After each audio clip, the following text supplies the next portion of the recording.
আৰু অসমত হিমন্ত বিশ্ব শৰ্মা চৰকাৰে এই বিত্তীয় উন্নয়নৰ কাৰণে যিখিনি কাম কৰিছে তাৰ প্ৰতি বিত্তীয় অঞ্চলৰ ৰাইজে ভাৰতীয় জনতা পাৰ্টীৰ প্ৰতি আগ্ৰহ প্ৰকাশ কৰিছে। ভাৰতীয় জনতা পাৰ্টীৰ এই আমাৰ যি উন্নয়নৰ কাম তাৰ প্ৰতি সমৰ্থন জনাইছে। অনাগত দিনত ভাৰতীয় জনতা পাৰ্টী শক্তিশালী হ'ব।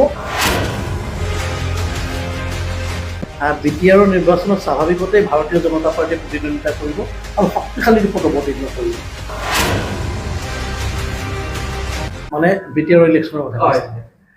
বিটিআৰৰ নিৰ্বাচনত স্বাভাৱিকতেই ভাৰতীয় জনতা পাৰ্টীয়ে প্ৰতিদ্বন্দ্বিতা কৰিব আৰু শক্তিশালী ৰূপত অৱতীৰ্ণ কৰিব।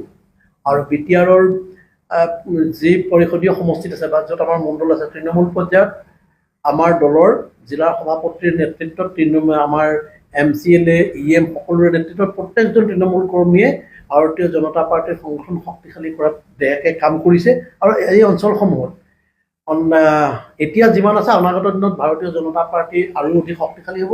দেশৰ প্ৰধানমন্ত্ৰী নৰেন্দ্ৰ মোদী ডাঙৰীয়াই যোৱা 10 বছৰত বিটিআৰ অঞ্চলৰ আৰু জনজাতি অঞ্চলৰ উন্নয়নৰ কাৰণে আৰু অসমত হিমন্ত বিশ্ব শৰ্মা চৰকাৰে এই বিত্তীয় উন্নয়নৰ কাৰণে যিখিনি কাম কৰিছে তাৰ প্ৰতি বিত্তীয় অঞ্চলৰ ৰাইজে ভাৰতীয় জনতা পাৰ্টীৰ প্ৰতি আগ্ৰহ প্ৰকাশ কৰিছে। ভাৰতীয় জনতা পাৰ্টীৰ এই আমাৰ যি উন্নয়নৰ কাম তাৰ প্ৰতি সমৰ্থন জনাইছে।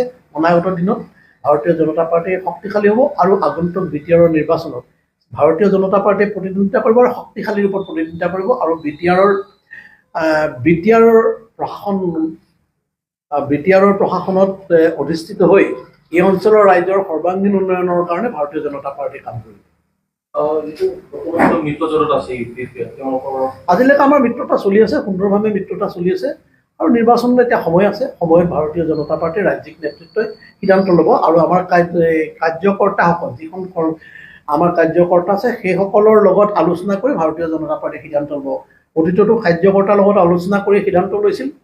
এই যোৱা লোকসভা নিৰ্বাচনৰ আগতেও ভাৰতীয় জনতা পাৰ্টীৰ ৰাজ্যিক নেতৃত্বই বিটিআৰৰ কাৰ্যকৰ্তাসকলৰ লগত আলোচনা কৰি সিদ্ধান্ত লৈছিল। আৰু অনাগত দিনতো বিটিআৰ নিৰ্বাচনত আমি কাৰ লগত মিলি নিৰ্বাচন খেলিম, কেনেকৈ নিৰ্বাচন খেলিম, সেই কথাখিনি আমাৰ দলৰ কাৰ্যকৰ্তাসকলৰ লগত তৃণমূল পৰ্যায়ৰ কাৰ্যকৰ্তাসকলৰ লগত আলোচনা কৰি সিদ্ধান্ত লয়।